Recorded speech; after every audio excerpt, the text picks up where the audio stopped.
I see that a lot of people, especially myself, have fallen into the trap of overthinking. We became afraid of the future because our minds always thought of all the risks and consequences. We spend our nights not sleeping but overthinking about what could happen in the future. At the end, we found ourselves much more stressed and depressed. I, too, have a fear of programs that I have built in my organizations. I am afraid that people will not like it, or maybe the program is not happening. Sometimes, I blame other people and don't take any action to fix the problem that my organization or I have. Most of the time, I spend my time overthinking rather than taking any action towards success. Not just about fear about something that I planned. Sometimes I'm afraid when I'm out of my comfort zone.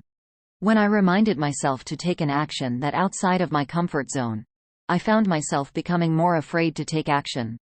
So, that's why I want to talk about overthinking in this article, which hopefully can help you overcome the fear of going out of your comfort zone and deal with overthinking.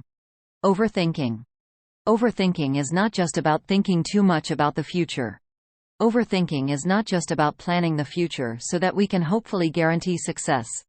In the end, we don't have any control over future events. What the result could be is not in our control.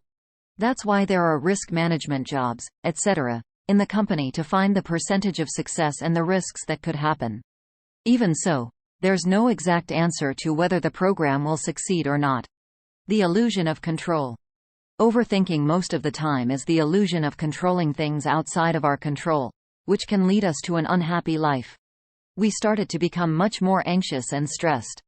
It's not a good idea to do that. I experienced that, and I thought that the more I thought about it, the more I would find the answer that could relieve me. Well, in reality, that is not happening. The world will never give you the answers. The world probably doesn't care about what you think about the future or what could happen. We can plan a lot, and suddenly things don't go as planned. It's because we don't have control over the future results. Proverbs. The horse is made ready for the day of battle, but victory rests with the Lord. Proverbs chapter 21 verse 31. We can see that in Proverbs, the victory rests with the Lord. Disclaimer. Maybe you don't have any religion or beliefs, but it's still your opinion. We are not alone in this world. We can't control things that are outside of our control. We even can't control whether our own hair grows white or black. So have the humility to realize that we are not in our own world. We are in God's world. You can keep doing that. You can keep overthinking yourself until you guarantee success, in your own definition.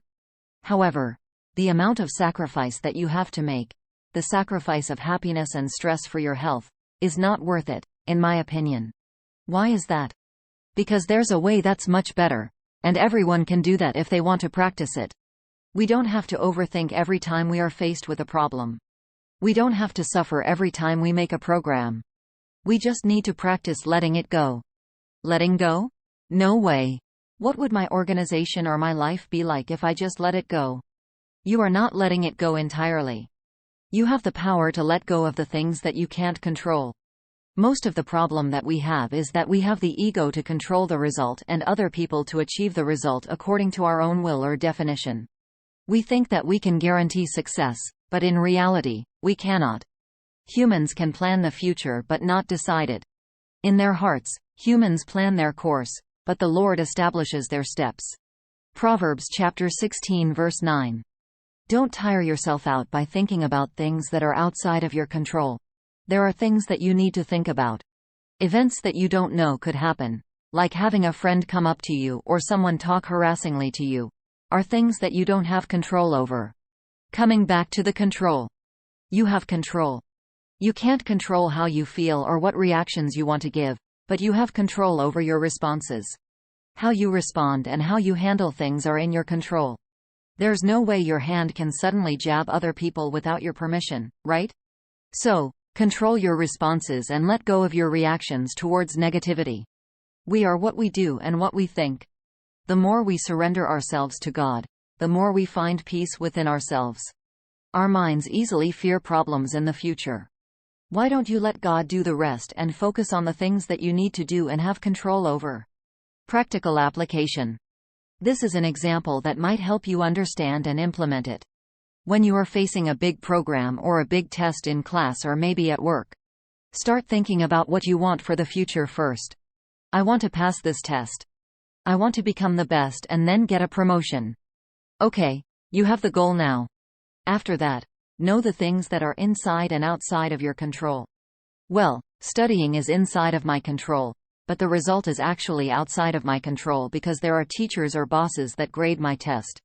I have no control over that. My teacher and my boss have feelings or their own moods that could affect the grading. Once again, I have no control over that. Then focus all of your attention on things that are within your control. Okay, I want to study every night for 2 hours. That's all I can do to increase my guarantee of success. I can start applying effective study methods. I can ask for help from my other friends about the test, etc. The more you focus on that, the more likely you are to succeed. Arriving at the result. If, at the end, you succeed in the test, well, congratulations. Don't forget to reward yourself and then evaluate what you can do better next time. If you end up failing the test, start to find out what you can do to fix it up with a remedial test or do better next time. The test that we face might be a one-time test that we can't redo. That's why sometimes we fear the result.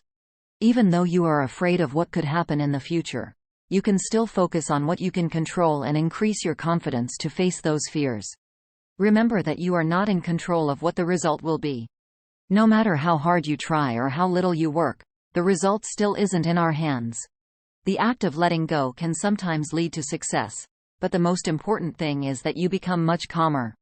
Point is, you can't get so hung up on where you'd rather be that you forget to make the most of where you are. Take a break from worrying what you can't control. Live a little.